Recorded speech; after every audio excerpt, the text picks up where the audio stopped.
नमस्कार, आप देख रहे हैं लाइव बिहार और मैं हूं आपके साथ तृप्ति। देखिए, रंगों और उमंगों और खुशियों का पर्व होली आखिर क्यों मनाया जाता है? क्या यह सिर्फ रंगों का त्योहार है या इसके पीछे छिपी है कोई गहरी पौराणिक कथाएं और आस्था की अनोखी कहानियां? आज हम आपको बताएंगे कि होली से जुड़ी तीन प्रमुख कथाएं। सबसे पहले हिरण्यकश्यप और प्रहलाद की कहानी, उसके बाद कामदेव की कथा और उसके बाद श्री कृष्ण राधा की प्रेम लीला। सबसे पहले बात करते हैं होलिका दहन की कथा की।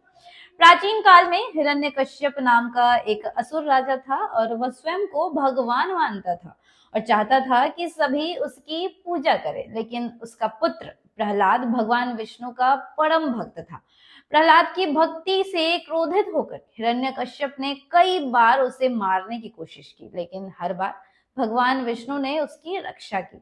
आखिरकार हिरण्यकश्यप ने अपनी बहन होलिका की मदद ली। होलिका को वरदान था कि वह अग्नि में नहीं जलेगी। योजना बनी कि होलिका प्रहलाद को गोद में लेकर अग्नि में बैठेगी, जिससे प्रहलाद जल जाएगा। लेकिन ठीक हुआ इसका उल्टा ही।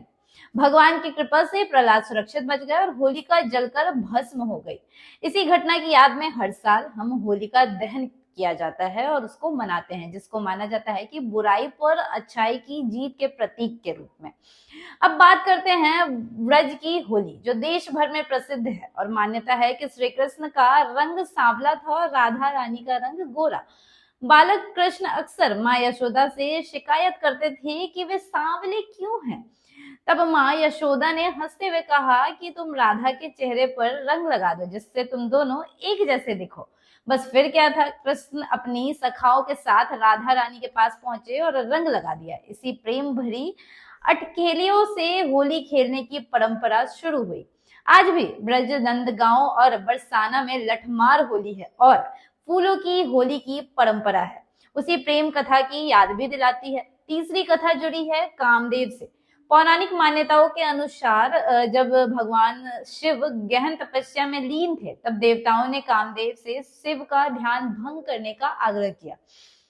कामदेव ने प्रेम बाण चलाया, जिससे शिव क्रोधित हो उठे और उन्होंने अपनी तीसरी आंख खोल दी। उस अग्नि में कामदेव भस्म हो गए और बाद में रति के विलाप पर शिव ने कामदेव को पुनर्जीवन का वरदान दिया। दक्षिण भारत में कई हिस्सों में होली को कामदेव की स्मृति में भी मनाया जाता है। तो देखा आपने कि होली केवल रंगों का त्योहार ही नहीं, बल्कि आस्था, प्रेम और सत्य की विजय का प्रतीक भी है। यह पर्व हमें सिखाता है कि चाहे परिस्थिति कैसी भी हो, अंत में जीत सच्चाई और भक्ति की ही होती है। आप सभी को होली की हार्दिक शुभकामनाएं। ऐसे ही रोचक और ज्ञानवर्धक खबरों के लिए जुड़े रहे हमारे साथ और देखते रहे लाइव बिहार। तब तक के लिए बहुत बहुत धन्यवाद।